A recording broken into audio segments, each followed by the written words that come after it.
En primera instancia, se seleccionó la ecuación de Antoine, esto con el fin de determinar la temperatura de saturación con la que íbamos a contar y a transformar nuestro domo termodinámico.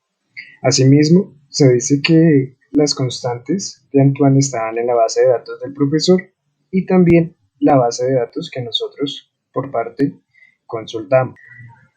Con base en lo anterior, se dice que el despeje de la temperatura de saturación se da de la siguiente manera, como se puede observar, esto con el fin de alimentar nuestra ecuación con una presión inicial, que será la presión crítica, con la cual va a determinar el punto máximo de nuestro domo. Con base en lo anterior, se dice que el cálculo de la temperatura de saturación para la primera presión, la cual es la presión crítica de nuestra sustancia, que es propano, se ejecutó de la siguiente forma. Esto siempre y cuando se tengan en cuenta que las correlaciones y las constantes serán distintas dependiendo si están en grados Kelvin o en grados Celsius. Y se preguntarán ahora cómo obtuvimos tantas presiones.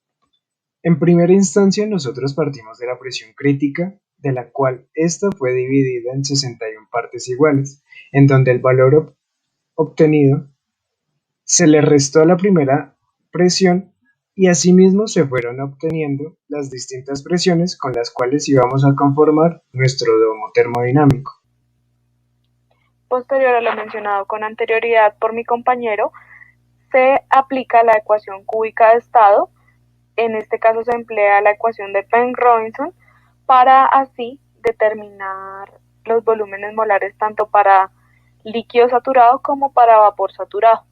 A continuación se explicará dicha ecuación.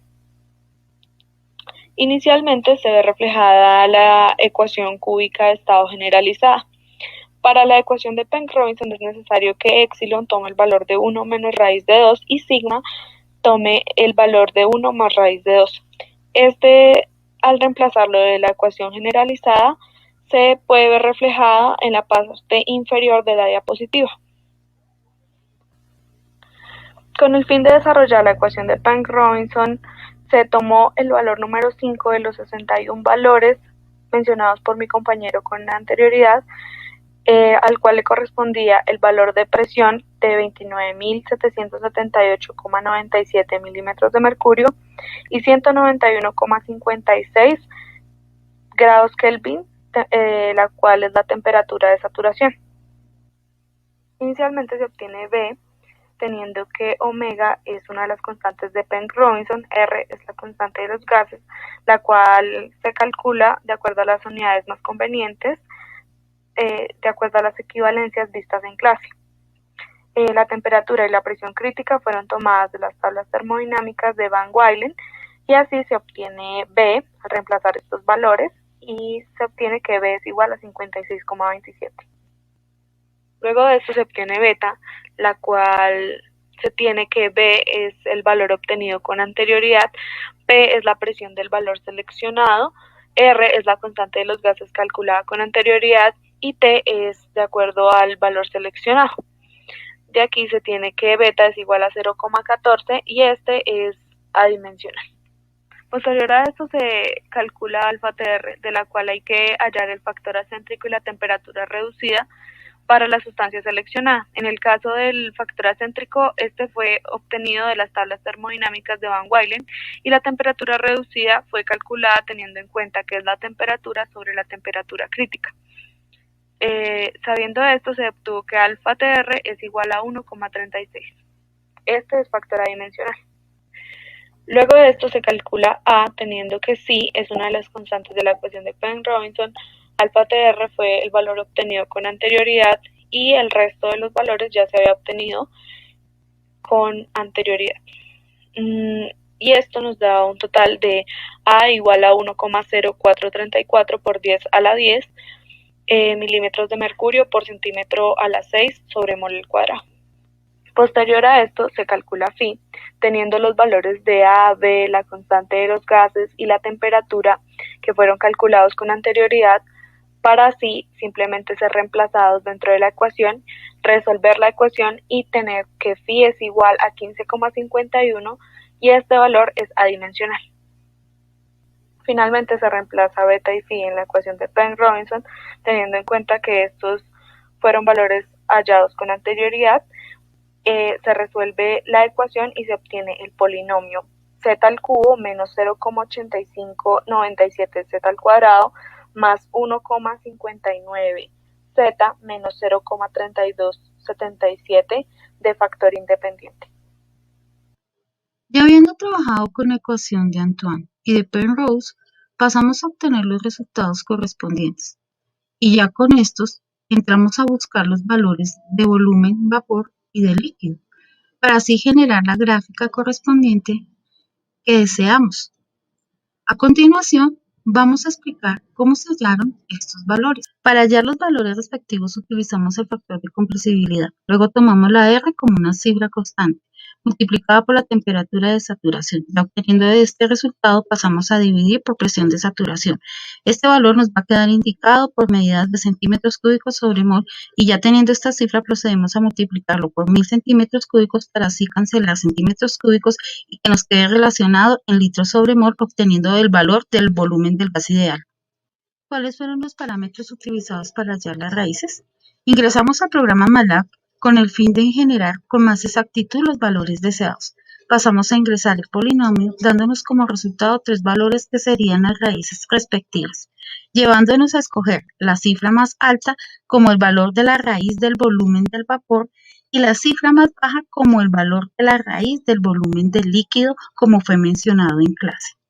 Con estos valores que obtuvimos ya podemos generar y precisar el volumen del líquido y el volumen del vapor.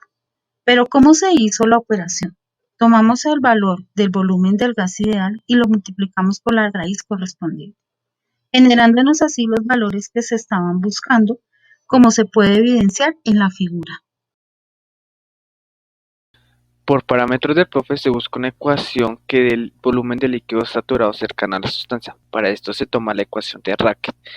Con esta se va a comparar el volumen de líquido saturado que da con el volumen de líquido saturado que da con Penrose, mirando así cuál de las dos ecuaciones es más precisa a la hora de graficar. Como se dijo anteriormente, se utilizó la ecuación de Racket, la cual dice que el volumen de saturación es igual al volumen crítico por el factor de compresibilidad crítico, que está elevado a la 1 menos la temperatura reducida.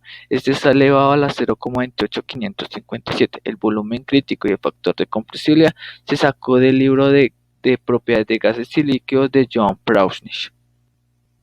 Como dije anteriormente, el volumen crítico y el factor de compresibilidad se sacaron del libro de Prausnich.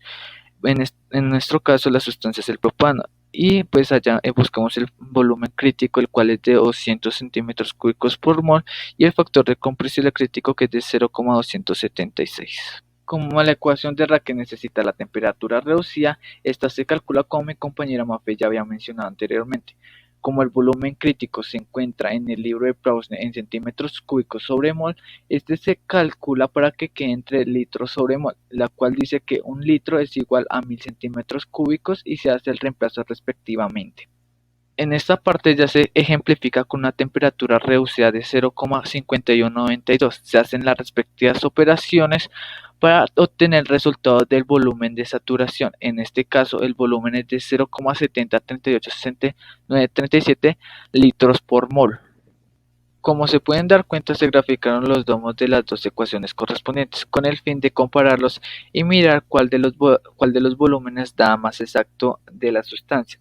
Se da a entender que la ecuación de Penn-Robinson es mucho más exacta en estos volúmenes debido a que toma muchos más parámetros que la ecuación de Racket.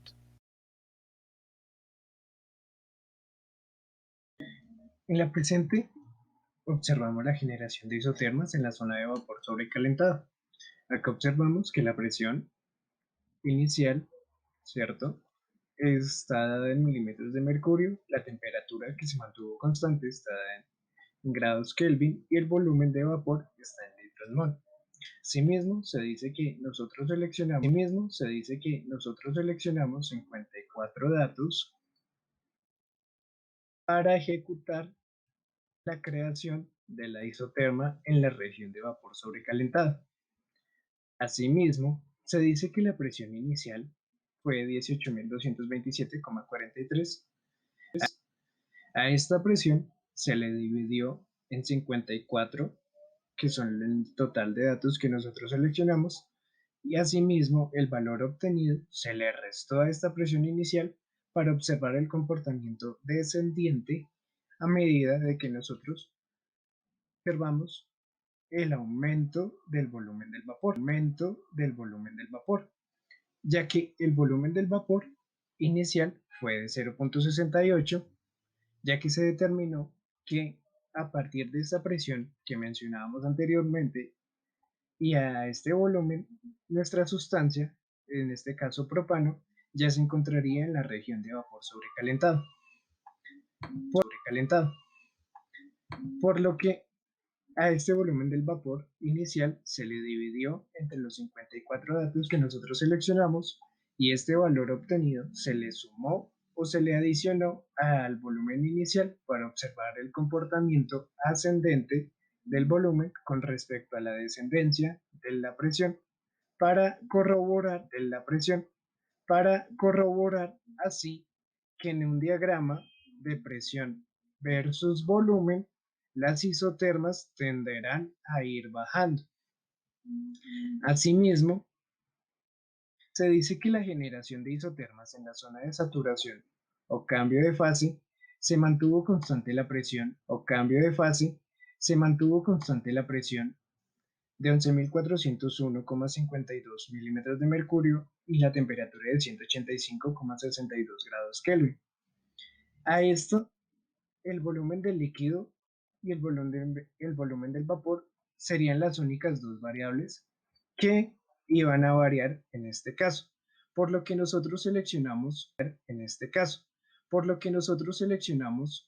el volumen del vapor, el volumen del líquido, perdón, de saturación a esta presión y a esta temperatura se dividió entre los 54 datos que nosotros seleccionamos, y a este volumen de saturación inicial se le adicionó el valor que nos arrojaba la respectiva división. Esto con el fin de corroborar el comportamiento, ¿cierto? Dentro de la zona de saturación, como se observa en el respectivo domo termodinámico.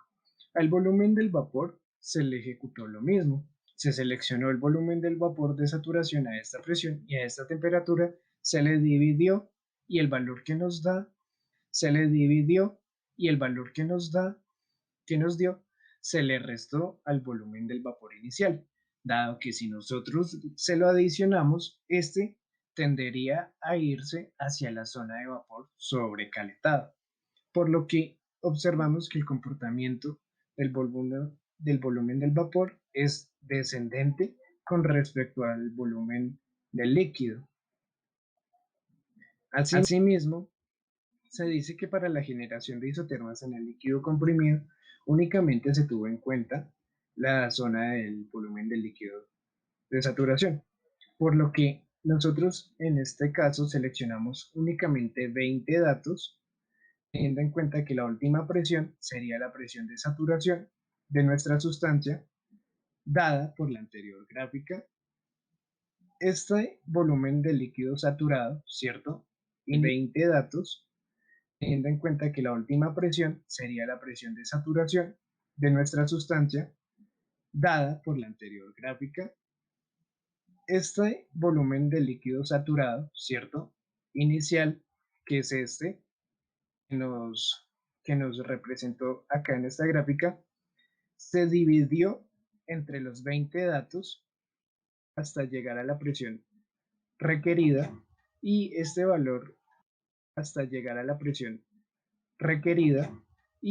valor que obtuvimos se le fue restando al volumen del vapor, al volumen del líquido saturado, con el fin de corroborar que a mayores presiones, ¿cierto? Y menores volúmenes del líquido saturado, se obtendría el comportamiento dentro de la zona del líquido comprimido, así como se observa en la presente isoterma. Muchas gracias.